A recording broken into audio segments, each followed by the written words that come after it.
Good morning to all. My name is Nagaraju. March month గురించి మాట్లాడుకుంటే patient కేర్లో ఎస్పెషల్గా మనం మార్చ్ స్టార్టింగ్ 160తో స్టార్ట్ చేసాము. మిడిల్ ఆల్మోస్ట్ 170 అబోవ్ వెళ్ళిపోయింది, 174.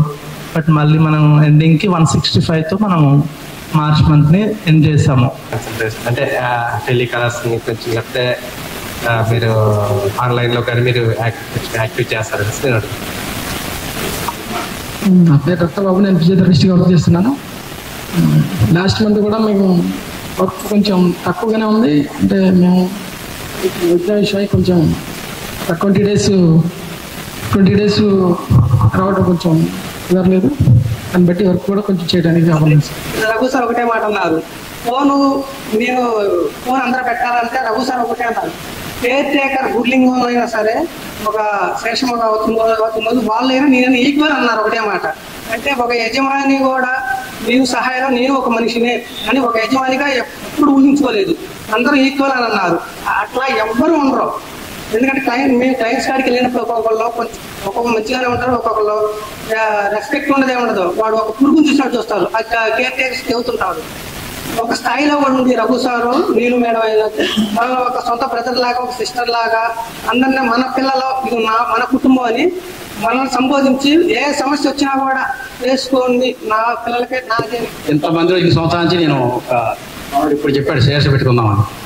ఇప్పుడు విన్నాను ఎంతమందిలో ఒక నోటి నుంచి నా స్టేటస్ పెట్టినాను.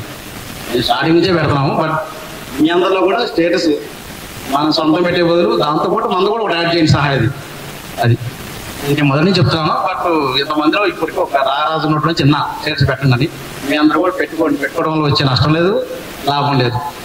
అందువల్ల సహాయాన్ని మనం ఇంకా నేను అప్పుడు స్టార్టింగ్లో చెప్పాను, సోషల్ మీడియా ద్వారా దేని ద్వారా మనం ప్రచారం చేస్తేనే ఇది ముందుకెళ్ళిద్ది. మనం ఎంత ప్రయత్నం చేస్తున్నామో మిగతా వాళ్ళు కూడా అంత ప్రయత్నిస్తే బాగుంటుందని కోరుకుంటున్నాను. Thank you. హాయ్ అందరికీ, నా పేరు రీనా. నేను ఇక్కడికి వచ్చి ఆల్మోస్ట్ 8 మంత్స్ అయిపోయి 9th మంత్ అనమాట. ఎన్ని మంత్స్ ఎలా అయిపోయా నాకే తెలీదు, అలా ఫ్లోలో వెళ్ళిపోయాం అనమాట. నిన్న నా బర్త్డే సెలబ్రేట్ చేసాము, చాలా హ్యాపీగా అనిపించింది. Thank you. సహాయ అంటే ఒక కుటుంబం, సహాయ అంటే హెల్పింగ్ హ్యాండ్స్. సార్ అండ్ మేము వృద్ధాశ్రమం పెట్టి వృద్ధులకు ఆశ్రమం కల్పిస్తున్నారు. వారికి కావాల్సిన సదుపాయాలన్నీ కల్పిస్తూ వారి ఆరోగ్యానికి కావాల్సిన జాగ్రత్తలన్నీ చూసుకుంటూ సిబ్బందితో కూడా వృద్ధులకు కావాల్సిన అన్ని అవసరాలను తీసుకొస్తున్నారు. డబ్బు సంపాదన ధ్యేయం కాకుండా సేవాభావంతో సార్ మేము ఈ ఆశ్రమాన్ని నిర్వహిస్తున్నారు. కష్టాలు వచ్చినా నష్టాలు వచ్చినా సార్ మేము ఒక దృఢ సంకల్పంతో ఈ సేవా కార్యక్రమాన్ని నిర్వహిస్తున్నారు. Good morning all. పేరు అనిత. నేను వచ్చి 3 months అయి 4th month ఇది. ఈ 3 monthsలో నేను 100 కేర్ టేకర్స్ తెప్పించాను, ఇంకా తెప్పిస్తాను కోరుకుంటున్నాను. సార్ ఒక మాట అన్నారు, చాలా మంది ఏమంటారు, మనకు ఎంత తెలిసినా తెలియని విధంగానే ఉండాలి, ఇంకా నేర్చుకోవాల్సింది చాలా ఉంది. కొంతమంది దగ్గర మనము ఏదైనా చెప్పడానికి వెళ్ళినప్పుడు నీకేం తెలుసులే మొత్తం నాకు తెలుసు అని అంటారు. అదేవిధంగా తెలిసిన వాళ్లకు చెప్పొచ్చు, అదేవిధంగా తెలియని వాళ్లకు చెప్పొచ్చు. మధ్య మిడిమిడి జ్ఞానం ఉన్న వాళ్ళకి ఏదైనా చెప్తే నీకేం తెలుసులే అన్ని నాకే తెలుసు అనే విధంగా ఉంటది. కాబట్టి అట్లాంటి వాళ్ళ దగ్గర వాదించకుండా మనమే అక్కడ తగ్గి సరేలే అని నీకే తెలుసు అనే విధంగా మనం ఉండడం మంచిది అనేది నేను ఈరోజు తెలుసుకోవడం అనేది జరిగింది. ఒక తాటి మీద నడిచినప్పుడు ఏదైనా కూడా సాధించగలం. ఇప్పుడు నూలు పోగం చూడండి, దాన్ని తెంపచ్చు సులభంగా. అదే పురుగు వస్తూ ఉండదు, దాన్ని తెంపలేం కదా. అదే ఐకమత్యంగా ఉన్నప్పుడు అందరూ కలిసిమెలిసి పనిచేసుకోవాలని నేను కోరుకుంటున్నాను. సహాయ సర్వీసెస్, సహాయ ఫ్యామిలీ గురించి ఎలా చెప్పామో ఎట్ ద సేమ్ టైం ఫ్లోర్కి వెళ్ళి అడిగినా కానీ ఓల్డేజ్ హోమ్లో చేసే కేర్ టేకర్ కూడా సేమ్ ఇక్కడ ఏమేమి సర్వీసెస్ ఉంటాయి అనేది అవగాహన ఉండాలి. మీకు ఏమేమి ఉంటాయి ఓల్డేజ్ హోమ్తో పాటు మన దగ్గర? Old age home care taker, first physiotherapy. ఎందుకంటే we are so proud, I'm physiotherapist అని నేను చాలా ప్రౌడ్గా ఫీల్ అవుతాను. అయితే ఫిజియో ఫస్ట్, తర్వాత old age home, home care, nursing care, ఇలానే చాలా వస్తాయి. రెంట్కి ఇస్తాం బెడ్స్, ఇవన్నీ ప్రతిదీ అవగాహన కలిగి ఉండాలి. సో నేను 1 రూపీ తోటి ఫిజియోథెరపీ క్లినిక్ ఈ సాటర్డే స్టార్ట్ చేస్తున్నాను అనమాట. వాళ్ళకి ఫీజు 1 రూపీ అనమాట ఫిజియోథెరపీ. ఓకేనా, క్లినిక్ వచ్చిన వాళ్ళకి ఫస్ట్ నా యొక్క మా యొక్క వృత్తి మెయిన్ ఫిజియోథెరపీ. మేము ఇద్దరము ఫిజియోథెరపీ డాక్టర్స్, దాని నుంచి పుట్టుకొని మనం ఇక్కడ దాకా వచ్చినాం మనం. సో ఆ ఫిజియోథెరపీని నేను ₹1 తోటి స్టార్ట్ చేయాలనుకుంటున్నాను. అంటే ₹1 తోటి వాళ్ళు ఫిజియోథెరపీ చేయొచ్చు. నేను దేనితోటి స్టార్ట్ చేశానో దాన్ని నేను ₹1 తోటి స్టార్ట్ చేయాలనుకుంటున్నాను. సో దాని నుంచి చాలా తీసుకురావాలని చెప్పేసి నా యొక్క ఆశ. సో స్టెప్ బై స్టెప్ దాన్ని నోట్ చేసి డెవలప్ చేస్తాను. ఈ సాటర్డే మనం ఫిజియోథెరపీ క్లినిక్ ఓపెన్ చేస్తున్నాం, నెక్స్ట్ సెకండ్ సాటర్డే అనమాట. ఓకేనా, చాలా డేట్స్ పెట్టినా కానీ అది అవ్వలేదు బిజీ షెడ్యూల్ ఇది వల్ల.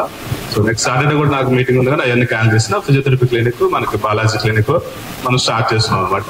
సో మనకు ఆల్మోస్ట్ వాళ్ళు ఎప్పటి నుంచి మనం ఎదురు చూస్తున్నాం. సో ఫిజియోథెరపీ క్లినిక్స్ అనేది నెలకు ఒకటి స్టార్ట్ చేసుకుంటూ ఆల్మోస్ట్ వాళ్ళు 3 నెలలు అయిపోయి డిసెంబర్లో మనం ఎటు చేయం. సో ఆల్మోస్ట్ వాళ్ళు మనం స్టార్ట్ చేయాల్సింది 8 క్లినిక్స్ పెడతాం. మనకుంది 8 నెలలు.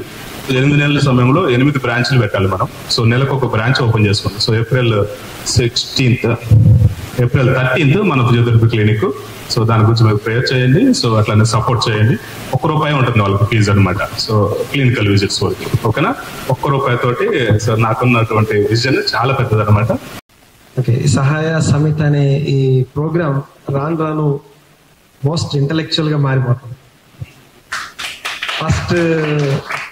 ఫస్ట్ లో ఓన్లీ డాక్టర్ గారు ఒక్కరు మాట్లాడుకొని వెళ్ళిపోయేవాళ్ళు. కానీ ఇప్పుడు మీరు అందరు మాట్లాడుతుంటే చాలా బాగుంది. అండ్ చూస్తానికి వినటానికి ఇట్స్ సో నైస్. ఎంత బాగుందంటే ప్రతి ఒక్కరికి ఏదో సాధించాలని ఉంది, ప్రతి ఒక్కరికి సహాయం అంటే ఇష్టం ఉంది, సహాయంలో ఏదో చేయాలని ఉంది. అండ్ మీ ఒక్కొక్కరి ఒపీనియన్ షేర్ చేసుకోవడానికి ఈ సమయం ఇలాగా వినియోగించబడుతున్నందుకు ఇది మీకు చాలా దీవెనకరమైన విషయం. చాలా అవసరమైనటువంటి మీటింగ్ ఇది. మనం అనుకోవచ్చు పని చేయకుండా కూర్చొని ఏంటిది అని, కానీ అసలు పని చేసేది ఇదే. ఇది కనపడదు, ఈ విషయం కనపడదు. కానీ తెలియకుండానే ఒకరి లోపల ఏముందో, ఎవరి లోపల ఏముందో అందరం మాట్లాడుకుంటా డిస్కస్ చేయడానికి ఇది చాలా ప్రాముఖ్యమైనటువంటి మీటింగ్ ఇది. అండ్ రఘు గారి మైండ్ లో దీని గురించి ఇంకా ఉన్నతమైన అభిప్రాయాలు ఉన్నాయి, ఇంకా ఉన్నతంగా ఆలోచిస్తున్నారు ఇదే సహాయ సమితి గురించి.